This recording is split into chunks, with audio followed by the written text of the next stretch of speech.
Hi, good morning everybody. I am Yashovardhan और आज है 23 अप्रैल 2025। और आज हम एक टॉपिक देख रहे हैं, आईएमएफ, इंटरनेशनल मॉनेटरी फंड। ये क्या करता है, क्यों है, कैसे किसी कंट्री की जो मेंबर कंट्रीज़ हैं उनकी पॉलिसीज़ को ये बदलने के लिए उन्हें मजबूर करता है। इन सारे टॉपिक पे आज हम चर्चा करेंगे, ठीक है। और ये जो सिलेबस का पार्ट है आपको लगेगा किसका है, तो ये यूपीएससी में भी है और एमपीपीएससी में भी आता है। सो आपने दोनों ने ही ध्यान देना, जो सिर्फ यूपीएससी के लिए तैयारी कर रहे हैं उनके लिए भी ज़रूरी है, और जो सिर्फ एमपीपीएससी के लिए तैयारी कर रहे हैं उनके लिए, और जो दोनों ही देना चाहते हैं उनके लिए हैं ही ये। सो कुछ क्वेश्चंस निकलते हैं यहाँ पर कि ये क्या है, दैन ये क्यों बनाया गया है, और ये क्या काम करता है, और कैसे ये दूसरे जो कंट्रीज़ हैं उनकी पॉलिसीज़ को अफेक्ट करता है, राइट। सो सबसे पहले अगर हम देखें तो ये एक, अगर हम बात करें तो ग्लोबल इकोनॉमिक ऑर्गेनाइजेशन विजिबल है वहाँ से पूरा सभी को। तो ये एक वर्ल्ड लेवल का अगर हम बात करें तो ग्लोबल इकोनॉमिक ऑर्गेनाइजेशन मतलब एक अंतर्राष्ट्रीय स्तर का आर्थिक संगठन है, ठीक है। अब ये क्यों बनाया गया, तो पहले हम इस पे जाएं उससे पहले हम एक कहानी सुनाते हैं आपको। कहानी कुछ ऐसी है कि दुनिया में छिड़ गया world war. First world war हुआ, ख़त्म हो गया। सेकेंड वर्ल्ड वॉर हुआ, वो भी खत्म हो गया। लेकिन दुनिया को ज़रूरत हुई कि पहले जैसी अर्थव्यवस्था कैसे बनाई जाए, कैसे सभी देशों के बीच ट्रेड को फिर से एस्टेब्लिश किया जाए, कैसे नए नए एम्प्लॉयमेंट, अगर हम बोले रोजगार हैं, जो जनरेट किए जाएं। अब ये सारे प्रश्न थे और यहाँ प्रॉब्लम आती थी फंड्स की। दो देशों के बीच में अगर ट्रेड होता है, मान लीजिए एक कंट्री चाइना है और एक इंडिया है, अब दोनों के बीच में ट्रेड करना है, तो एक तो ये कि कॉमन अगर एक कौन सी करेंसी ढूंढी जाए, तो यहाँ पर हम देखेंगे वेटन वुड्स में एक कॉन्फ्रेंस होती है 1944 में, राइट। सो वहाँ पर बात की जाती है कि एक काम करते हैं कि क्या किया जाए, डॉलर को सबसे ज़्यादा स्थिर या बोला कि एस्टेब्लिश या स्टेबल मुद्रा के तौर पे, करेंसी के तौर पे एस्टेब्लिश है, उसको मान लेते हैं कि दो देशों के बीच में अगर व्यापार होता है, अगर वो दोनों ही देश आपस में अपनी अपनी करेंसी में ट्रेड करना चाहें तो कर सकती है, नहीं तो इंटरनेशनल लेवल पे जो हर देश जिस करेंसी को लेना चाहता है वो है यूएस डॉलर, उसको बना लेते हैं, ठीक है। फिर एक और क्या क्या इन्हें अपनी खुद की कोई करेंसी बनानी चाहिए, तो बिल्कुल आईएमएफ के अंदर भी एसडीआर, स्पेशल ड्राइंग राइट्स जैसा एक प्रोविज़न होता है। हम उस पर भी आज बातचीत करेंगे, क्या इनकी भी कोई करेंसी है, जैसे कि गोल्ड करेंसी कहा जाता है, एसडीआर कहा जाता है जिसको शॉर्ट में, ये है। और क्या सिर्फ इतना हुआ, तो वेटन वुड्स में जब हैम्पशायर, राइट, वहाँ पर यूएस में जब ये कॉन्फ्रेंस हो रहा था, तो वहाँ पर देखा गया कि नहीं और भी ज़रूरत है। तो बोला किस चीज़ की ज़रूरत है, बोला रिकंस्ट्रक्शन की ज़रूरत है, डेवलपमेंट की ज़रूरत है। तो यहाँ पर दो इंटरनेशनल ऑर्गेनाइजेशंस उभर के आते हैं, कहाँ पर, 1944 में, जिन्हें हम कहते हैं वेटन वुड ट्विंस। तो एक है आईएमएफ और दूसरा है international bank for reconstruction and development, जिसे शॉर्ट में आप सब डब्ल्यू या वर्ल्ड बैंक कहते हैं। वो डिटेल वेटन वुड्स के क्या है वो भी अभी आपको देता हूं। तो बेहतर है कि हम पहले वेटन वुड्स की बात करें, देन फिर हम लोग आईएमएफ पर आते हैं। चलिए तो देखें क्या हुआ यहां पर। तो वेटन वुड्स की अगर हम बात करें, चलिए दोनों में लगा देता हूं सेम।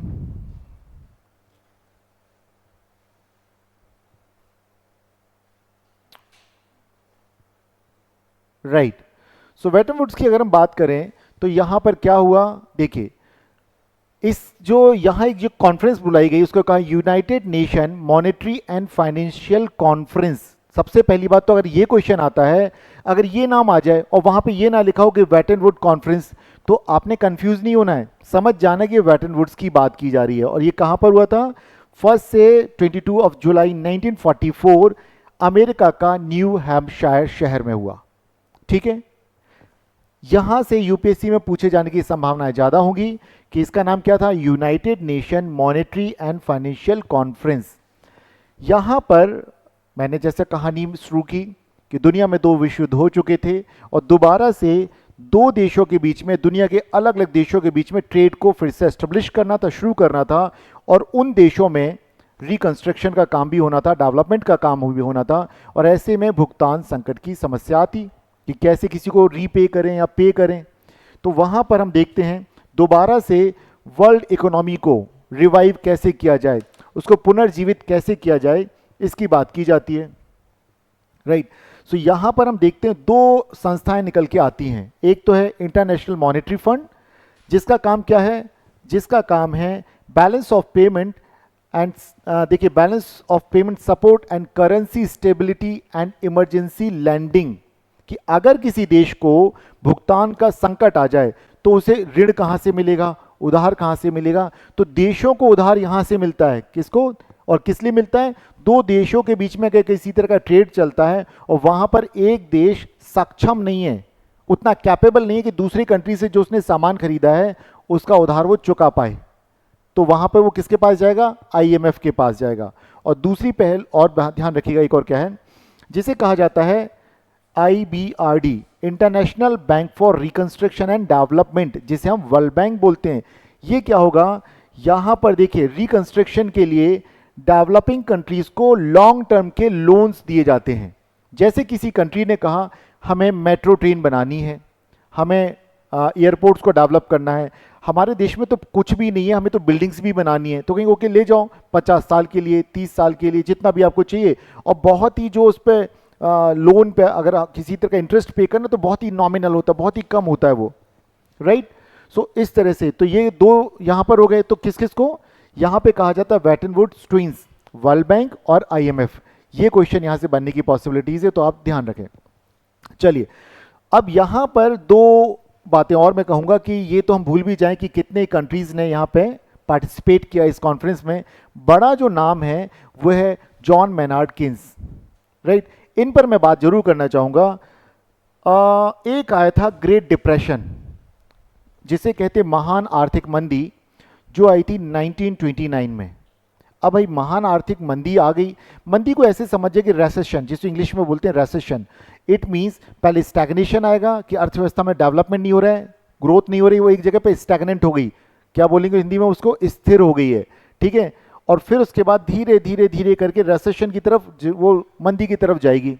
अगर मान लीजिए किसी व्यक्ति का रोजगार तो है लेकिन तनख्वाह नहीं बढ़ रही है और खर्च लगातार बढ़ रहे हैं, तो क्या करेगा, वो इन्वेस्टमेंट बाहर नहीं करेगा, वो अपने खर्च में कटौती करेगा। और यदि उस व्यक्ति का रोजगार ही खत्म हो जाए तो उसकी डिमांड ही खत्म, कहेगा स्कूल मत जाओ, सब्जी मत खरीदो, ये मत, बोलेगा सिर्फ भोजन कर लो, खाना खा लो। अब ये स्थितियां हो गई 1929 में। क्यों हुई, आपके मन में सवाल आएगा क्यों हुई। तो कुछ हुआ ऐसा कि फर्स्ट वर्ल्ड वॉर के बाद दोबारा से सभी देशों ने क्या कहा कि हम आपस में ट्रेड नहीं करेंगे, हम तो पहले अपने देश में अपने देश को मजबूत बनाएंगे। जब दो देशों के बीच में ट्रेड नहीं होगा, बाहर इंटरनेशनल मार्केट में डिमांड नहीं होगी, ऐसे में कोई भी किसी का सामान खरीदेगा नहीं, राइट। खरीदेगा नहीं तो फिर नए रोजगार कैसे आएंगे, क्योंकि इन्वेस्टमेंट नहीं आएगा, रोजगार नहीं आएंगे। तो सभी देशों के सामने संकट था। तब ऐसे में जॉन मेनार्ड किन्स, जो कि ब्रिटेन के एक अर्थशास्त्री हैं थे, उन्होंने एक फार्मूला दिया। बोले भाई देखो ऐसा है, जो भी स्थिति चल रही रेसेशन की, इससे उन्हीं देश, जिस देश में उसी देश को निकलना होगा। तो कहते फार्मूला क्या है, कहते नोट छापो और लोगों को दो। कहते फिर, कहते काम कुछ भी दो, गड्ढा खुदवाओ, गड्ढा भरवाओ, पोल पे बोलो चढ़ो और उतरो, चढ़ो उतरो, हम देना है बस, हमें 8 घंटे आप काम करो, पैसे देना है। बोले इससे क्या होगा, अरे पॉकेट में पैसे तो जाने दो, वो पॉकेट में पैसा आएगा तो पहले रोटी खाएगा, रोटी खाएगा फिर कहेगा कपड़ा लेना है, फिर कहेगा कपड़ा लेना, फिर गाड़ी लेगा, साइकिल लेगा, जो भी लेना बच्चों के ऊपर खर्च करेगा। इट मीन्स मार्केट में डिमांड होगी फिर से, और डिमांड होगी तो प्राइवेट सेक्टर भी आएगा, जो अपने घर में गोल्ड के रूप में छुपा के रखा हुआ है, पैसे को दबा के बैठ जाता है। वो कहेगा चलो मार्केट में ना इन्फ्लेशन आ रहा है, फिर से महंगाई बढ़ रही है, चलो जाके इन्वेस्टमेंट करते हैं। इन्वेस्टमेंट करते हैं, नई फैक्ट्री लगाते हैं, बैंक से लोन लेंगे, बैंक को भी कारोबार मिलेगा, लोगों को कारोबार मिलेगा, लोगों को नौकरी मिलेगी, और जो इकोनॉमी का जो साइकिल है वो चल पड़ेगा। और ऐसा ही हुआ था। आज भी जब भी कभी किसी देश में डेवलपमेंट अगर बढ़ाना है, ग्रोथ रेट बढ़ाना है, तो बोलते हैं कि क्या करो, डेफिसिट फाइनेंसिंग करना शुरू कर दो, हीनार्थ प्रबंधन जिसे हिंदी में बोलते हैं। इसका मतलब है कि जितना हमारा खर्चा है उस खर्चे को बढ़ाओ, भले हमें उधार लेना पड़े, बोरो करना पड़े, बैंक से लेना पड़े, दूसरे देशों से लेना पड़े, या नोट ही क्यों ना छापना पड़े। इन्फ्लेशन को तो हम कंट्रोल कर लेंगे, लेकिन अगर रेसेशन आ गया तो वो बहुत बुरी स्थिति है, लोगों को कोई रोजगार नहीं देगा, लोगों के जेब में पैसा नहीं होगा, डिमांड नहीं क्रिएट नहीं होगी। तो अब आप समझ जाइए इनका इंपॉर्टेंस क्या है, कि अगर दुनिया के देशों में दो देशों के बीच में ट्रेड चल रहा है और एक कंट्री के पास पैसे नहीं है, अब आपके मन में सवाल आएगा, क्या कभी इंडिया के साथ ऐसा हुआ? जी बिल्कुल, 1991 में इंडिया के साथ ऐसा हुआ। उस वक्त हमारे फाइनेंस मिनिस्टर हुआ करते थे डॉक्टर मनमोहन सिंह, राइट, और प्राइम मिनिस्टर हुआ करते थे पीवी नरसिम्हा राव। अब उस समय स्थितियां कुछ ऐसी हो गई थी कि भारत को बोला भाई भारत कैसे अपना पैसा चुकाएगा, ठीक है, स्थितियां ऐसी कुछ हो गई। तो भारत फिर आईएमएफ के पास गया और आईएमएफ ने कहा भाई हम पैसे तो दे देंगे, लेकिन आपको करना क्या पड़ेगा, आपको जो हम बोल रहे हैं वो करना पड़ेगा। बोला क्या करना पड़ेगा? बोला एलपीजी की पॉलिसी लेके आओ। एल फॉर लिबरलाइजेशन, उदारीकरण, पी फॉर प्राइवेटाइजेशन, निजीकरण, और जी फॉर ग्लोबलाइजेशन, या जिसे हम बोलेंगे भूमंडलीकरण या वैश्वीकरण। क्या है आप पूछ सकते हैं, आपका जब मन करे कि क्या है और बताएं। मीनू समझ पाए? गुड, अच्छी बात है। जिसे नहीं हो तो फिर से दोबारा पूछ सकते हैं। तो वो स्थितियां हुई, इंडिया ने भी मजबूरी में अपनी इकोनॉमी को खोला, ठीक है। लाइसेंस राज जो हुआ करता था कि हर चीज़ को बनाने के लिए लाइसेंस चाहिए, मशीन खरीदना उसके लिए लाइसेंस चाहिए, हर चीज़ के लिए। तो बोला नहीं, प्राइवेटाइज कर दो हर चीज़ को। और आज आप क्या देख रहे हैं, धीरे धीरे करके रेल भी हो रही है, मिलिट्री के लिए जो इक्विपमेंट्स बनाते हैं वो भी प्राइवेटाइज हो रहे हैं। बसेस तो ऑलरेडी लगभग लगभग मध्य प्रदेश में तो आपने कहीं सरकारी बस अब देखते ही नहीं है, सारे के सारे प्राइवेटाइज हो चुके ना, हो चुके ना, राइट। तो वो स्थितियाँ, और आपको सर्विसेज मिलती हैं, आप बस पे कीजिए आपको सर्विसेज मिलेंगी, कुल मिलाकर के पहले से बेहतर ही मिल रही होगी, ठीक है। ये इकोनॉमी चल रही है। तो अगर हम यहाँ पे जब भी ये बातें आएंगी तो हम इन्हीं संस्थाओं से इसको जोड़ करके देखेंगे। चलिए अब हम शुरुआत से देखते हैं, जो मैंने कहानी कुछ जोड़ने की कोशिश की है, अब हम अपने इस सारे टॉपिक से उसको जोड़ेंगे ताकि आपका एक इंटरेस्ट बना रहे कि आखिर हमें देखना क्या है, हम बताना क्या चाहते हैं आपको। क्योंकि यहाँ आप देख रहे होंगे एक हेडिंग है, देशों की, इस पर मत जाइएगा, ये स्पेलिंग मिस्टेक हुई है, नीतियों को कैसे प्रभावित करता है। आईएमएफ किसी कंट्री की पॉलिसीज को कैसे अफेक्ट करता है, ये है।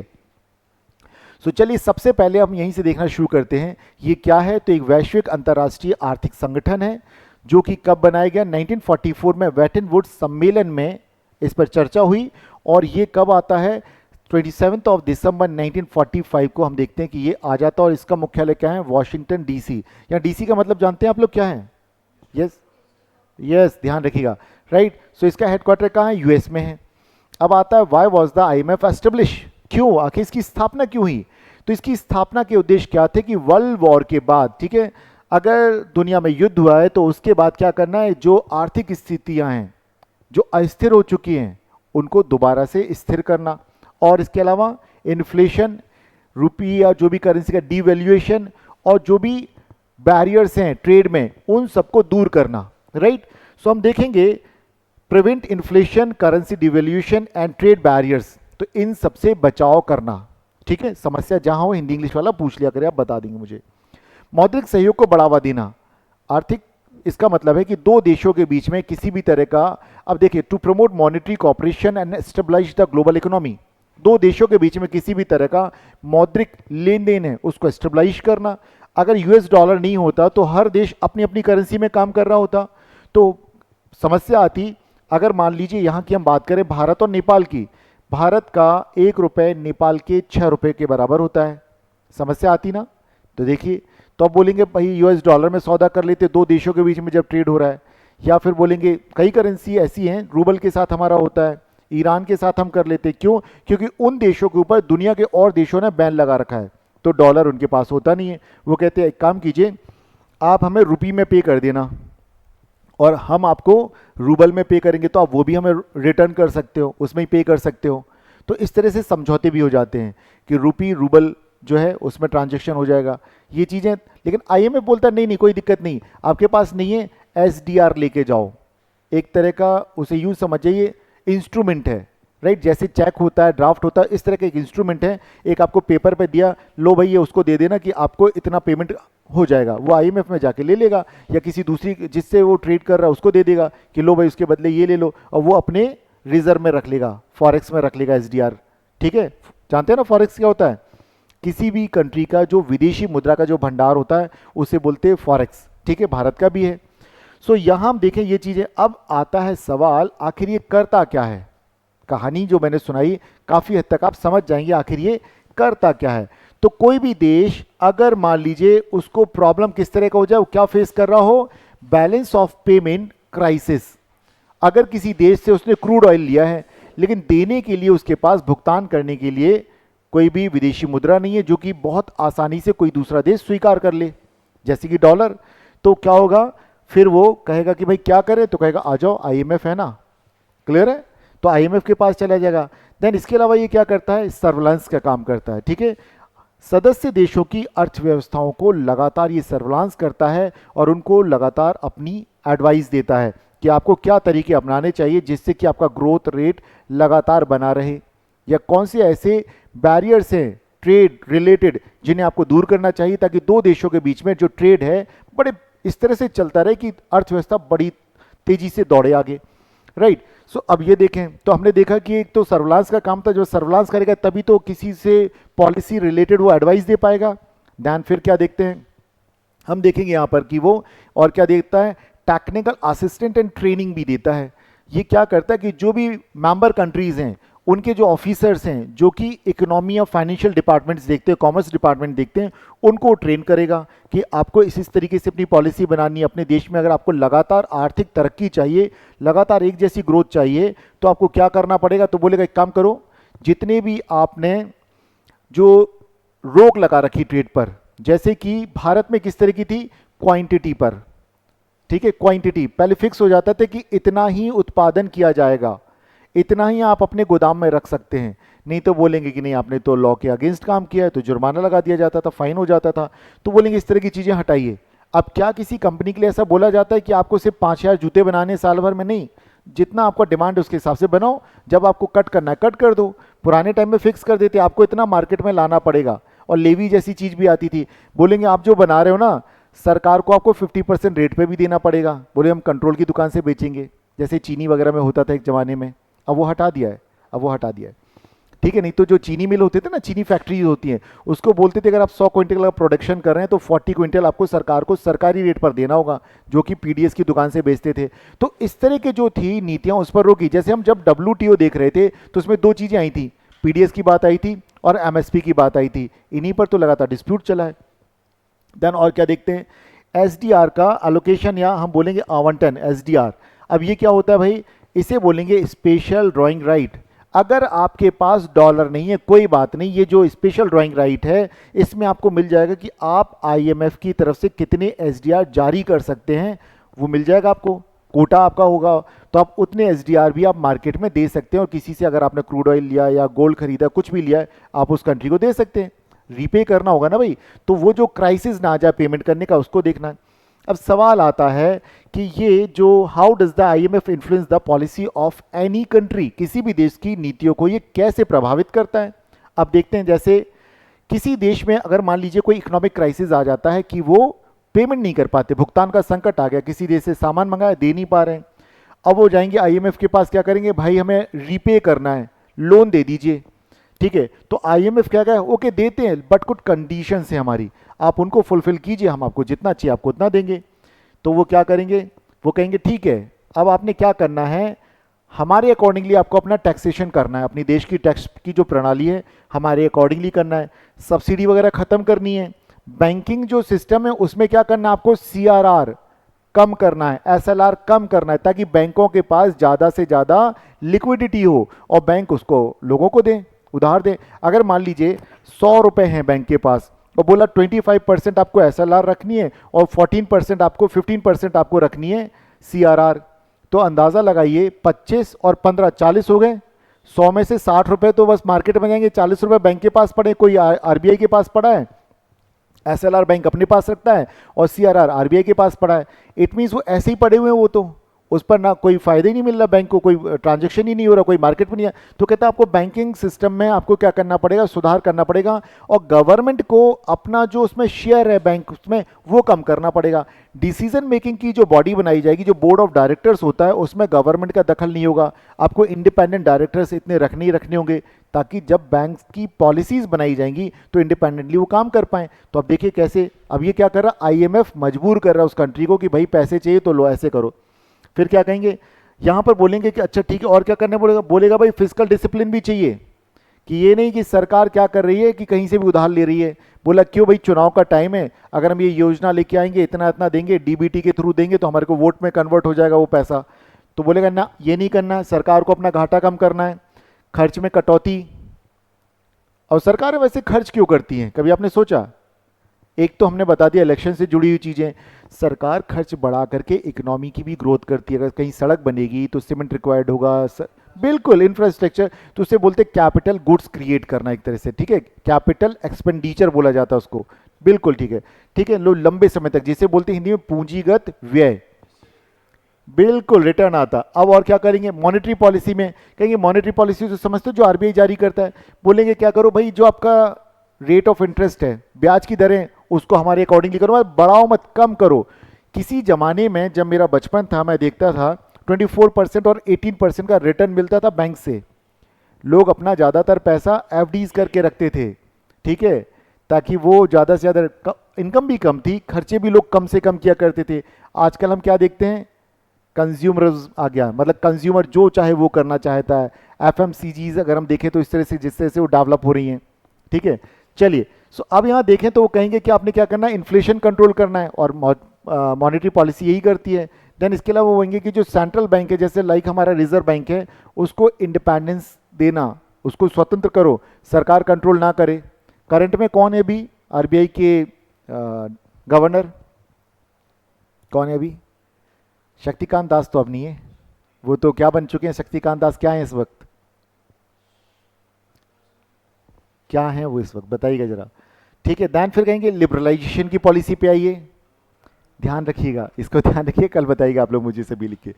अब बोलेंगे कि भाई उदारीकरण लाना है, क्या करना है, व्यापार के और इन्वेस्टमेंट, निवेश के और विनिवेश। एक देखिए, निवेश और विनिवेश ये क्या होता है भाई, इसे भी समझते हैं, ट्रेड तो आप सभी समझते हैं, तो ये क्या चीज़ है, निवेश मतलब इन्वेस्टमेंट, और ये क्या है, डिस इन्वेस्टमेंट।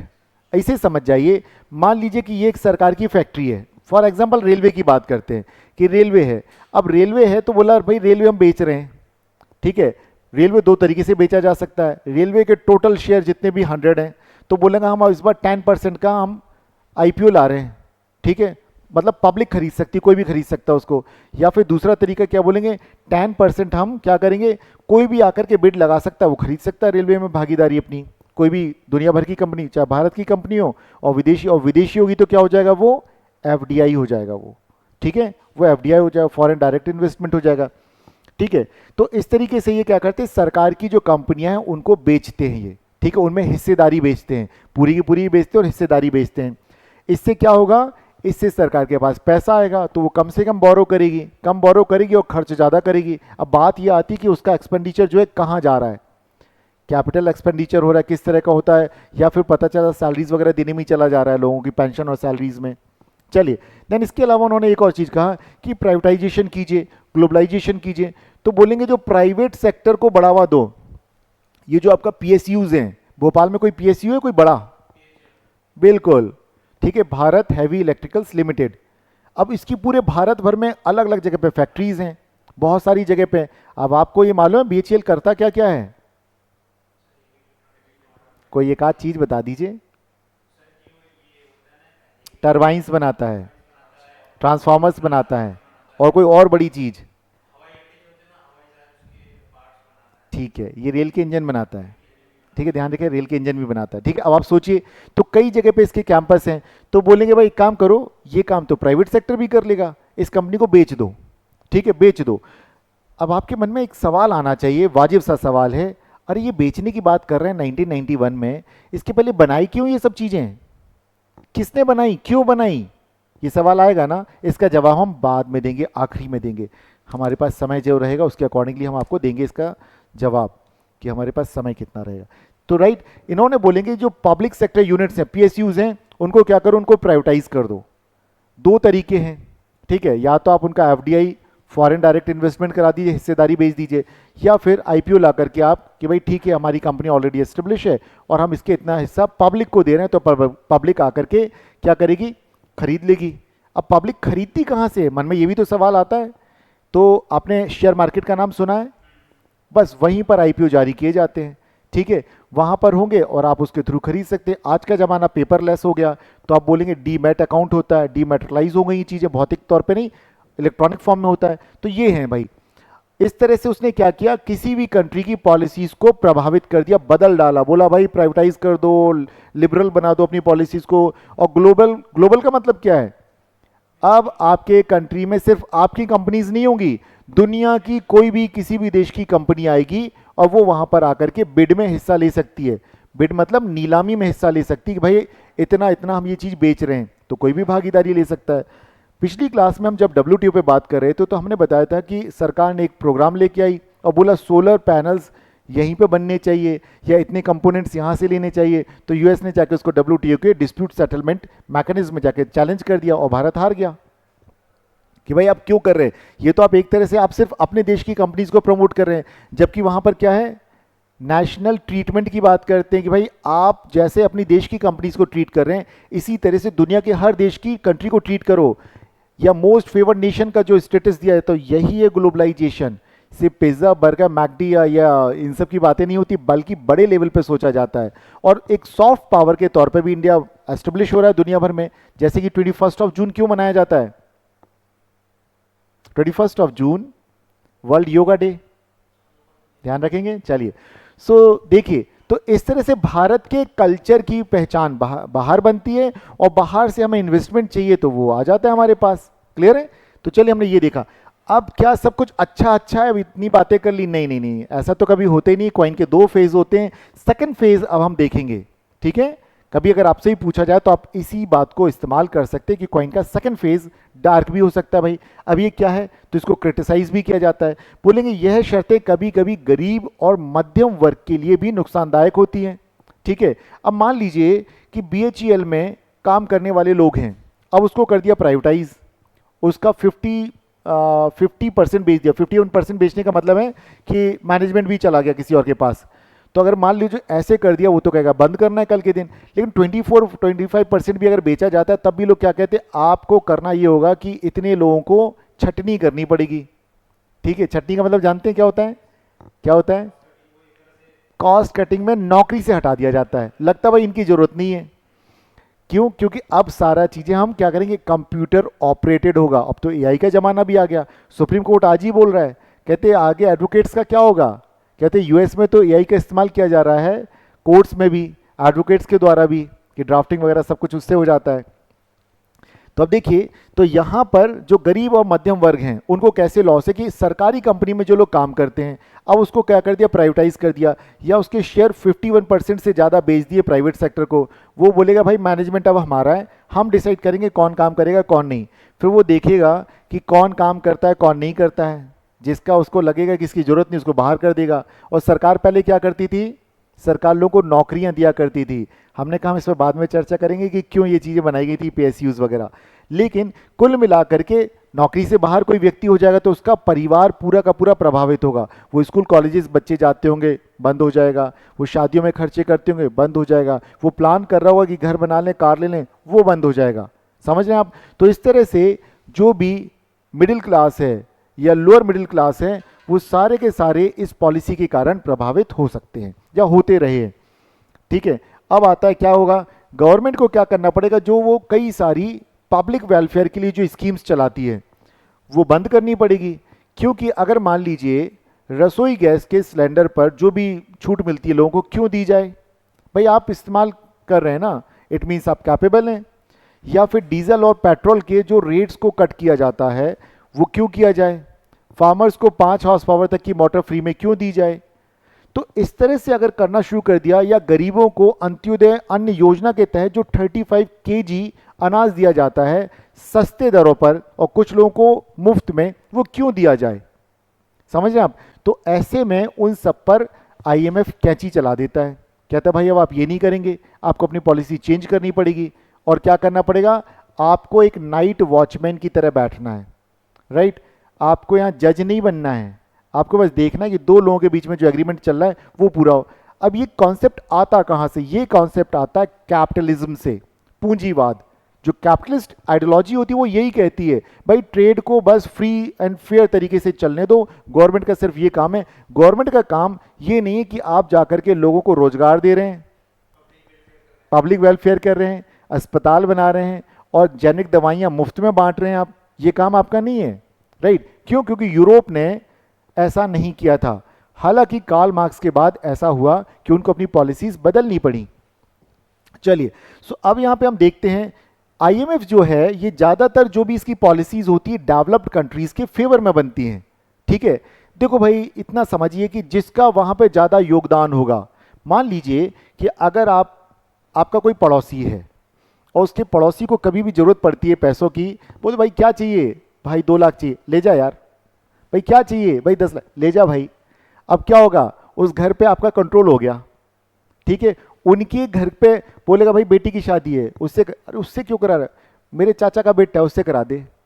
हाँ क्या करता है, पान की दुकान है मतलब मजाक है, लेकिन वो क्या करे, पॉलिसीज को प्रभावित कर देगा कि उससे नहीं इससे कराओ, ये नहीं ये करो। तो आईएमएफ जब पैसा देगा किसी को तो क्या बोलेगा, मेरे अकॉर्डिंगली पॉलिसीज बनाओ। और आईएमएफ में बैठने वाले कौन लोग हैं, क्या आपको ऐसा लगता है गरीब लोग किसी को लोन दे पाएंगे, नहीं दे पाएंगे। तो लोन देने वाली कौन है, यूएस जैसे लोग हैं, डेवलप कंट्रीज हैं, जो कि गिनती के 7-8 बड़े बड़े देश होते हैं।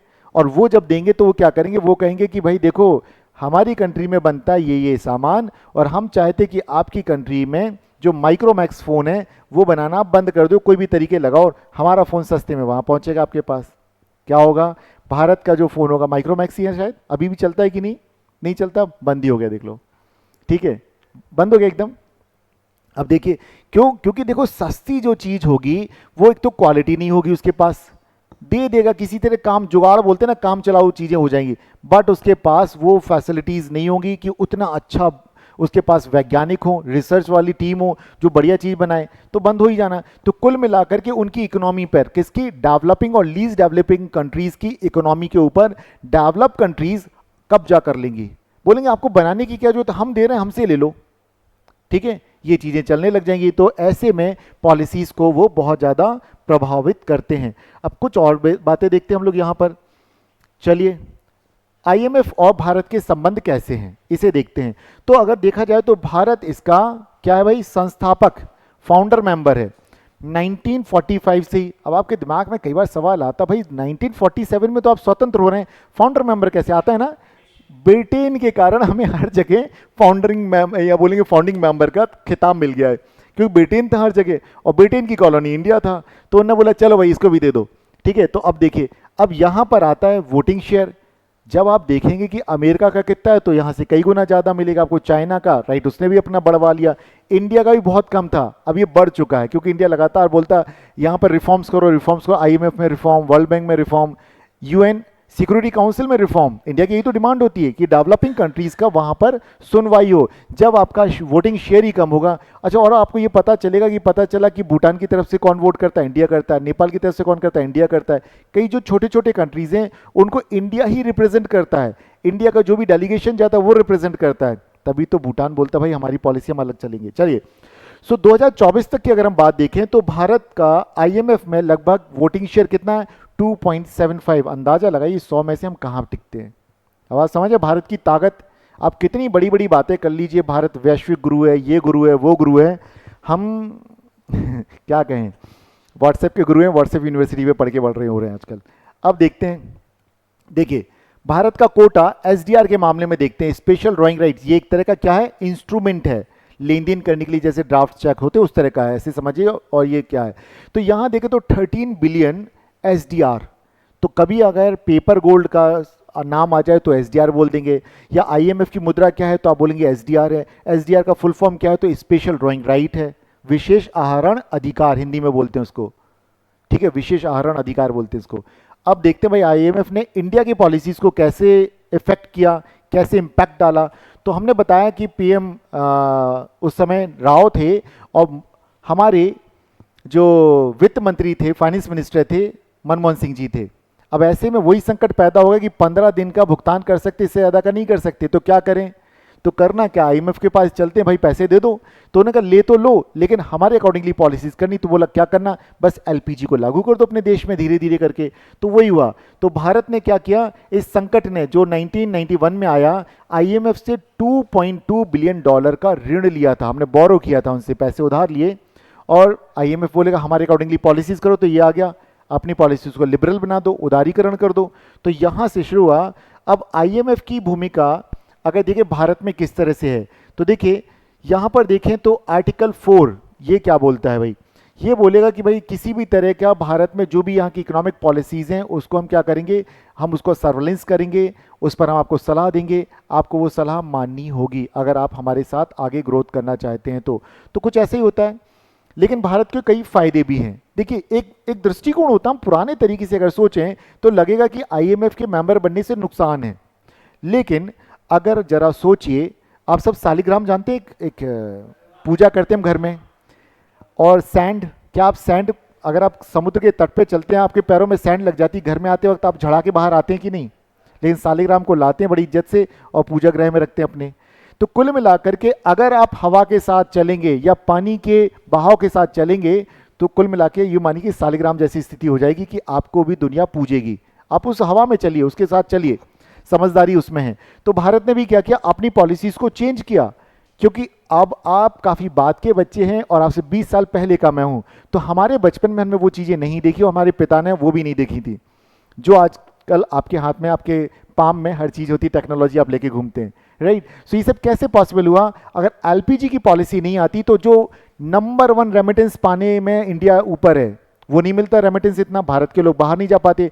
हम सिर्फ ये बोलते ब्रेन ड्रेन हो रहा, ब्रेन ड्रेन हो रहा है, लेकिन वो ड्रेन अगर हुआ है तो वहाँ से लौट के भी तो कुछ मिल रहा है हमारे को, राइट। इसके अलावा बड़े बड़े एजुकेशनल इंस्टीट्यूशन संबंधित रिसर्च सेंटर्स हो गए, और आज भारत की स्थिति हम देखें कई सारे मामलों में हम देखते हैं दुनिया के 4 देशों में आने लग गया है, राइट। वो सब कैसे? क्योंकि समय के साथ साथ भारत ने बदलाव किए। तो क्रिटिसाइज करना बहुत आसान है, लेकिन उसके इंपॉर्टेंस को भी समझना चाहिए। और देखिए, ये चीजें होती समय के साथ। जवाहरलाल नेहरू के समय में परिस्थितियां कुछ और थीं, 1991 के डिकेड या 90s के डिकेड तक आते आते परिस्थितियां कुछ और थीं, और 2014 के बाद जो कुछ लोग कहते कि आज़ादी मिली, इस वक्त परिस्थितियां कुछ और हैं। ये मजाक है, आज़ादी हम सब जानते कब मिली है, राइट। चलिए, अब अगर हाल की बातें करें कि रिपोर्ट्स की बात करते हैं तो हम देखते हैं आईएमएफ ने 2024 में जीडीपी की जो ग्रोथ रेट है, कितना बोलते हैं इन्होंने, एक अनुमान बनाया, ठीक है। बोलते कि भाई कितना होगा, 6.8। हालांकि कम कर दिया गया, ध्यान रखें, अभी लेटेस्ट जो खबरें हैं इसे कम कर दिया। जैसे मॉनेटरी पॉलिसी कितने कितने महीने पे जारी होती है, 3 महीने पे, तो ये भी रिव्यू करते हैं, ध्यान रखिएगा, ये भी अनुमान को घटाते और बढ़ाते रहते हैं। अच्छा, ये बताइए, ये जो इस तरह का हमारे लिए कोई अनुमान लगाते हैं, ये बोलते हैं कि इतना आपका होगा, इससे क्या फायदे होते हैं? कुछ होता है भाई? अगर इन्होंने एस्टिमेट किया कि इंडिया की ग्रोथ रेट 6.4 या 6.8 होगी, इससे क्या फर्क पड़ता है? बिल्कुल ठीक है, दुनिया के जो डेवलप्ड कंट्रीज हैं वहां पर रेट ऑफ इंटरेस्ट बहुत कम है, बहुत कम है, 4% से ऊपर ही नहीं आता, 2%, 2.5% चलता है। और इंडिया में हम 6% देखते हैं अभी, राइट, 6-7%। और अगर आप आज का न्यूज़पेपर या कल का न्यूज़पेपर देखते, सेंसेक्स फिर 75 प्लस पहुंच गया, 75,000 प्लस पहुंच गया है। तो इट मीन्स, और देखते हैं कि मिड टर्म जो मझोले जो म्यूचुअल फंड्स हैं 15% की ग्रोथ है। ऐसे में क्यों ग्रोथ है? क्योंकि लगातार यहाँ पर ग्रोथ बढ़ रही है। अब अगर इस तरह का एस्टिमेशन इनका आता है, ये एस्टिमेट कर देते इतनी ग्रोथ है, तो दुनिया के जितने भी एफडीआई वाले हों या एफआईआई वाले हों, एफडीआई मतलब foreign direct investment, FII foreign institutional investment, जो कि स्टॉक्स में होता है, राइट, कंपनीज के शेयर लेते हैं वो, तो वो यहाँ आके इन्वेस्टमेंट करेंगे। और क्या लगेगा भाई, अमेरिका में क्यों जाएं, इन्वेस्टमेंट क्यों करें, चाइना में क्यों करें, इंडिया में भी बढ़िया है, ठीक है। फिर रेटिंग मिलती है, AA, AA, 2A, AA plus, B plus, C plus, इस तरह की रेटिंग भी होती है। तो वहाँ पर भी हम देखेंगे तो वो रेटिंग भी मिलती है, जिससे कि कोई कंट्री यहाँ आता है, इन्वेस्टमेंट करता है, इन्वेस्टर आता है। सो कुल मिला के देखें कि फिस्कल डेफिसिट जो है, अर्थात क्या है फिस्कल डेफिसिट, मतलब सरकार जितना खर्चा करती है उतनी आमदनी नहीं है, तो बोरो करती है, उसको बोलते हैं फिस्कल डेफिसिट, या बोलेंगे हिंदी में क्या बोलते हैं, राजकोषीय घाटा, ठीक है, हिंदी में बोलते हैं राजकोषीय घाटा। तो फिस्कल डेफिसिट की बात है, और राजस्व सुधार कि आपने घाटा कम करना है, तो वो सारी सिफारिशें आईएमएफ देता है। क्यों? क्योंकि लगातार वो इंडिया की पॉलिसीज को सर्विलांस में रखता है, निगरानी करता है, उसके बाद बात करता है। अब हम देखें कि क्या भारत के लिए कुछ पॉजिटिव चीज़ें, तो बहुत सारी चीज़ें लगातार हम देखें यहाँ पॉजिटिव है। देखिए, आईएमएफ की सिफारिश के बाद, उनके एडवाइस के बाद ही हम देखते हैं 1991 में एलपीजी की पॉलिसी इंप्लीमेंट की जाती है इंडिया में, राइट, और उसके असर हम सब देख रहे हैं, हम सभी की हम देखते हैं कि क्या चीज़ें हुई हैं। देन इसके अलावा आएगा कि टेक्निकल असिस्टेंस में अगर हम देखें तो टैक्स में, टैक्सिंग जो प्रणाली है उसमें सुधार, बैंकिंग सिस्टम में सुधार, और ये जो आजकल यूपीआई जैसी चीज़ें आप लेके आ रहे हैं, 1991 का अगर एलपीजी की पॉलिसी नहीं आती तो शायद आज यूपीआई जैसी चीज़ें नहीं चल रही होती, ठीक है, ये मान के चलेगा वो तकनीक हमारे पास भी नहीं आ पाती, हम भी क्लोज्ड इकोनॉमी होते, जो आज हमने अपने आप को क्या बना दिया, ओपन इकोनॉमी हो गए, हम खुली अर्थव्यवस्था है।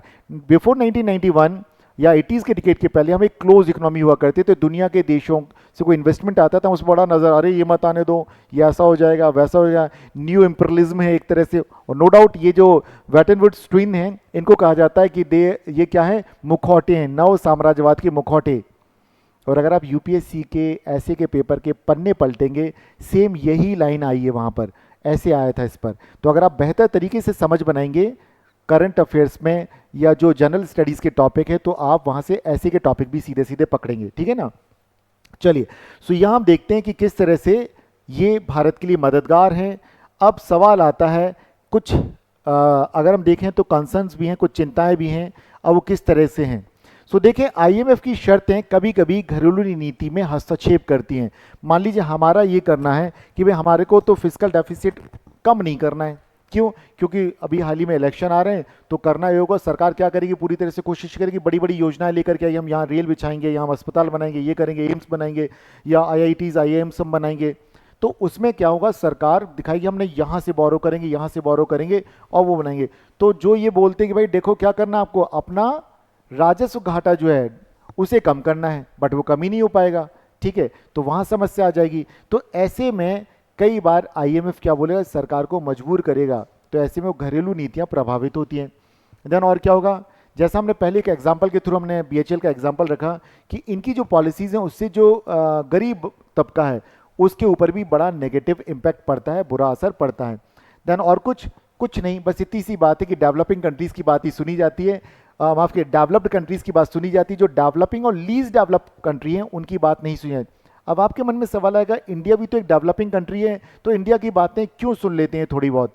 वो इसलिए सुन लेते हैं, आपको लगता होगा कि मोदी जी और ट्रम्प दोस्त हैं, नहीं, इंडिया का मिडिल क्लास बहुत बड़ा है, तो इंडिया का जो मार्केट है ना वो बहुत बड़ा है। और आप सोचिएगा यहाँ पर आईफोन जिसकी हैसियत नहीं है वो भी आईफोन ले लेता है, समझ रहे हैं आप। ये मैं किसी पे व्यंग नहीं करना चाहता हूँ, लेकिन ये हकीकत है कि आप पढ़ाई पे पैसे खर्च नहीं करेंगे, बट आप बोलेंगे इस ब्रांड का ही हमें कपड़ा पहनना है, इसी ब्रांड की हमें कार में घूमना है, इसी ब्रांड का मोबाइल लेना है, तभी तो माइक्रोमैक्स बंद हो गया ना, ठीक है। तो ये चीज़ें हैं, इससे क्या होता है, इनके तो बल्ले बल्ले हो रही है, बट इंडिया की जो अपनी ओन कंपनीज हैं वो शट डाउन हो रही हैं, वो बंद हो रही हैं, क्लियर है। तो इस तरीके की जो कंसर्न्स हैं वो कोई झूठे नहीं हैं, वो बिल्कुल रियल कंसर्न्स हैं, हमारी वास्तविक चिंता हैं, क्लियर है। अब सवाल आता है कि क्या इस तरह के कोई क्वेश्चंस अगर आते हैं तो कैसे हम डील करेंगे। तो बिल्कुल आप कर सकते हैं, जैसे एक आईएमएफ और भारत के संबंधों की समीक्षा कीजिए। Review the relationship between the IMF and India, what impact have IMF economic policies had on India's economic structure, कि भारत के आर्थिक ढांचे पर क्या प्रभाव पड़ता है आईएमएफ की पॉलिसीज का। सो अगर आपने मॉडल आंसर लिखना है तो आपको एक ये मॉडल आंसर इसमें मैं दे रहा हूं, आप लोग उसको पढ़िएगा और लिखने की कोशिश कीजिएगा प्लीज़। ये कहूँगा कि प्लीज़ इसमें जोड़ के बोलूँगा कि आप लोग कोशिश करें, क्योंकि पिछली बार जब हमने चर्चा की तो मुझे सिर्फ 2 बच्चों ने दिखाया, एक आदित्य ने दिखाया और एक शशांक, इसके अलावा किसी ने भी मुझे अपनी कॉपी नहीं दिखाई। मैंने कहा था कि सिर्फ आप पॉइंट्स भी लिख देंगे तो भी मैं खुश हो जाऊँगा कि हाँ आपने कोशिश तो की, इस पर आपने कोशिश करना है। ये जो भी हिंदी और इंग्लिश में जो भी मैटर है ये आज ही अपलोड हो जाएगा, तो आपने करना क्या है, हजेला आईएएस एकेडमी पर जाना है साइट पर और वहाँ से इसको डाउनलोड कर लेना है, ओके। सो फिर हम इस पर दोबारा बातचीत करेंगे। अब मुझे नहीं लगता कि वेटन वुड्स अभी और आगे बताना है, क्योंकि हमने ऑलरेडी वहाँ से ही शुरुआत की थी, तो ये हम ऑलरेडी कर चुके हैं, ठीक है। क्योंकि पहले आपने जब हिस्टोरिकल बैकग्राउंड बताना था तो मैंने वहीं से शुरुआत की, आप लोग थोड़ा लेट हो गए थे आप दोनों, ठीक है। ध्यान रखिएगा, पढ़िएगा, और अगर कुछ भी ऐसा लगता है कि नहीं कुछ क्लियरिटी और चाहिए हम दोबारा बता देंगे, क्लास के बाहर बता देंगे आपको, right. So thank you so much. हमारे पास जो लिमिटेड टाइम है उसमें हमें बातचीत करनी थी। अब लेकिन एक चीज़ रह गई है कि नेहरू ने ऐसा क्यों किया था, 1991 में एलपीजी की पॉलिसी क्यों आई और क्यों हम प्राइवेटाइजेशन पर जा रहे हैं। देखो, जब देश आज़ाद हुआ तो उस वक्त दुनिया के गरीब देशों में से भारत का नाम शुमार होता था, मतलब उनमें आता था।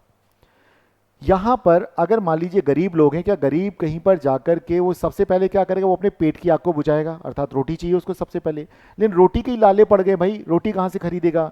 तो इंडिया के प्राइम मिनिस्टर बात करते हैं यूएस के साथ और ऑस्ट्रेलिया के साथ, जहाँ से कि सस्ता अनाज सरकार को मिलता है और सरकार मुफ्त में उसको बांटती है या रियायती दरों पर बांटती है वो राशन कार्ड के थ्रू।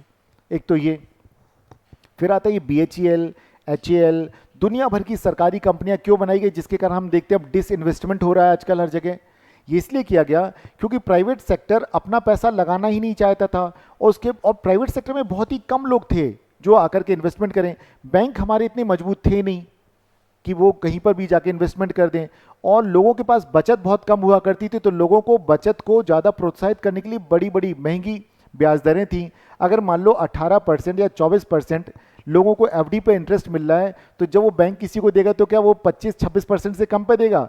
अगर मान लीजिए सालाना 25-26% किसी को ब्याज देना पड़ेगा, तो अंदाज़ा लगाइए उसकी इंडस्ट्री क्या कमा पाएगी? कुछ नहीं कमा पाएगी। और इस देश में जबकि उस वक्त उतना लोगों की जेब में पैसा नहीं था, पॉकेट में पैसा नहीं, तो कोई क्यों बाइक खरीदेगा, स्कूटर खरीदेगा, कार खरीदेगा, कपड़े खरीदेगा, मोबाइल, टीवी, ये सब नहीं था।